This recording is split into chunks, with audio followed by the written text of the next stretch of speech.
सालार से जुड़ी army chief और joint chief of staff committee chairman joint chief of staff committee की तकर्रुरियों का नोटिफिकेशन जारी कर दिए गए हैं। जनरल आसिम मुनीर की बतौर आर्मी चीफ 3 साल की तकर्रुरी का नोटिफिकेशन रिलीज कर दिया गया है और जनरल साहिर शमशाद की 3 साल के लिए नए तकर्रुरी का भी नोटिफिकेशन जारी हुआ है।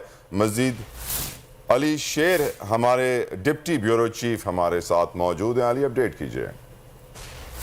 जी बिल्कुल, कल का जो इंतहाई अहम दिन था उसका जो अब कहा जाए कि आखिरी फेज या बल्कि कुछ फेज अभी भी बाकी है क्योंकि चेंज ऑफ कमांड भी होना है 29 को, लेकिन उसका जो कानूनी तरीकाकार होता है उसके मुताबिक chairman joint chief of staff committee general Sahir Shamshad Mirza और chief of army staff Syed Asim Munir जो हैं उनके गजटेड नोटिफिकेशन जारी कर दिए गए हैं। ये गजटेड नोटिफिकेशन डिफेंस मिनिस्ट्री की तरफ से जारी किए जाते हैं क्योंकि वो डिफेंस सेक्रेटरी के अंदर आते हैं।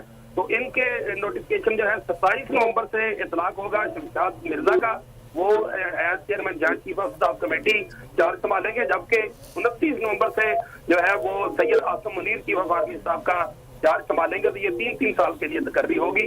तो ये तरक्कियां और तैनातियां जो है ये आइन के आर्टिकल 243 4A-B और आर्टिकल 48 के तहत जो है वो की गई है। जी बहुत शुक्रिया। अली कर रहे थे हमें कि 3 साल के लिए तकर्रुरी का नोटिफिकेशन जारी हो गया। बहुत बहुत शुक्रिया आपका। हाँ, वर्दा हमारे मुल्क में टैलेंट है लेकिन उसकी कदर जीरो होती है। ऐसे ही एक आर्टिस्ट थे जिन्होंने पहले मुल्क